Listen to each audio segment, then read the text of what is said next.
হসপিটালে এই দিন ছুটিতে আলহামদুলিল্লাহ আজকে খালি রহমত 4টা মেয়ে বাবু হয়েছে আলহামদুলিল্লাহ সবগুলো। হ্যাঁ বাবু ভালো আছে। এই যে একটা বাবু যেটাতে সকালবেলা এনআইসি তে পাঠানো হয়েছিল বাবুটা নাকি এখন ভালো আছে আল্লাহর রহমতে।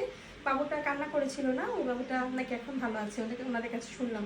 তো যাই হোক আলহামদুলিল্লাহ। তারপরে আরো 3টা বাবু হয়ে গেছে, বাবুদেরকে ছেড়ে দিব একটু পরেই, সুস্থ আছে। এই বাবু 3.5 কেজি ওজন। এই বাবুর বাসা কোথায়? সখীপুর। এই বাবুর বাসা বরিশাল। ওই বাবা, তাহলে বরিশালের বাবু, এটা তাহলে বরিশালের বাবু। হ্যাঁ, আর এই বাবু তালতলা থাকে, তালতলা টাঙ্গাইল থাকে। বাড়ি কোথায়? নারায়ণদা। ও মা, নারায়ণদা তো আমার বাড়ির কাছে আবার। ও মা কান্না করতেছে। হ্যাঁ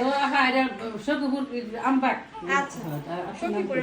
আচ্ছা, এটা সখীপুর, এটা বরিশাল, এটা নারায়ণদা।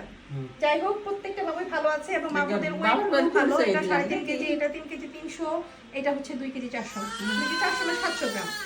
সবগুলো বাবুই দুপুরে হয়েছে আজকে আল্লাহর রহমতে। সব দেখতে পাচ্ছেন যে যথেষ্ট রেসপন্স ভালো, কি সুন্দর টুকটুকে হয়েছে মাশাআল্লাহ। সবাই দোয়া করবেন বাবুদের জন্য এবং সাহস করবেন। একটু আগে যে বাবু হলো সেটা লাস্ট কোনটা হলো? এটা না, এটা ফার্স্ট হইছে। এটা ফার্স্ট হয়েছে। আমার তো এটা পরে হলো, এটা পরে হলো। এর মার যে সাহস, আল্লাহর অশেষ রহমত। এর বাচ্চার মা নড়াচড়া একটু বুঝতে পারতেছিল না, ঠিক আছে? নড়াচড়া একদম বুঝতে পারতেছিল না। হ্যাঁ, তারপরেও যে উনি যে সাহস করছে এটা হলো প্রশংসনীয়। বাচ্চার মা এবং বাচ্চার ফ্যামিলি, আপনারাও সাহস করছেন। এটার কৃতিত্ব আপনাদেরও। আপনারা যদি সাহস না করতেন আমি সাহস করতে পারতাম না। আমরা হার্টবিট ভাবছিলাম কিন্তু বাচ্চা নড়াচড়া ভালো ছিল না, কিন্তু আল্লাহর রহমতে, আল্লাহর অশেষ রহমতে কিন্তু নর্মাল ডেলিভারি হয়ে গেছে। কাজে সাহস করলে নর্মাল ডেলিভারি হয়। কাজে যে যেখানে আছেন, আমি না থাকলেও আপনারা সাহস করবেন। যদি সবকিছু ভালো থাকে, আপনার ডক্টর যদি শুরু থেকে বলে যে না সব পজিশন ভালো, নর্মালি হওয়ার মতো, আপনারা একটু বাচ্চা নড়াচড়ে খেয়াল রাখবেন, একটু সাহস করবেন, যেখানে আছেন সেখানেই হবে।